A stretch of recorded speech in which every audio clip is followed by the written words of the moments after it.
పశ్చిమ గోదావరి జిల్లా తణుకు మండలం వేల్పూరులో బర్డ్ ఫ్లూ నిర్ధారణ కావడంతో వైరస్ ను అరికట్టేందుకు అన్ని రకాల అత్యవసర చర్యలను చేపట్టినట్టు కలెక్టర్ నాగరాయణ తెలిపారు. పెదాపురంలోని క్యాంపు కార్యాలయంలో అత్యవసర సమావేశం ఏర్పాటు చేసి తీసుకోవాల్సిన జాగ్రత్తలపై పలు శాఖల అధికారులకు ఆదేశాలు జారీ చేశారు. వైరస్ నిర్ధారణ అయిన పౌల్ట్రీ ఫామ్ నుంచి కిలోమీటర్ ప్రాంతాన్ని ఇన్ఫెక్షన్ జోన్ గా గుర్తించామని, జోన్లోని అన్ని కోళ్లను తొలగించి పూడ్చి పెట్టడానికి ఆదేశించినట్టు కలెక్టర్ తెలిపారు. ఆ జోన్లోని కోళ్ల ఫారాలను 3 నెలల పాటు మూసివేస్తామన్న కలెక్టర్ ప్రస్తుతానికి ఆ పరిధిలోని అన్ని చికెన్, గుడ్డు దుకాణాలు మూసివేయమని ఆదేశించినట్టు తెలిపారు. బర్డ్ ఫ్లూతో నష్టపోయిన రైతులకు పరిహారం అందించనున్నట్లు ఎమ్మెల్యే ఆరుమిల్లి రాధాకృష్ణ తెలిపారు.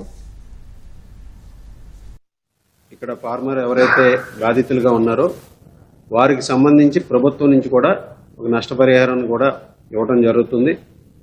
ఈరోజు 6 వారాలు దాటినటువంటి గ్రోయర్స్ ఏదైతే ఉన్నాయో, లేయర్స్ ఉన్నాయో వాటికి 50 రూపాయలు ఒక బర్డ్కి ఇవ్వడం జరుగుతుంది.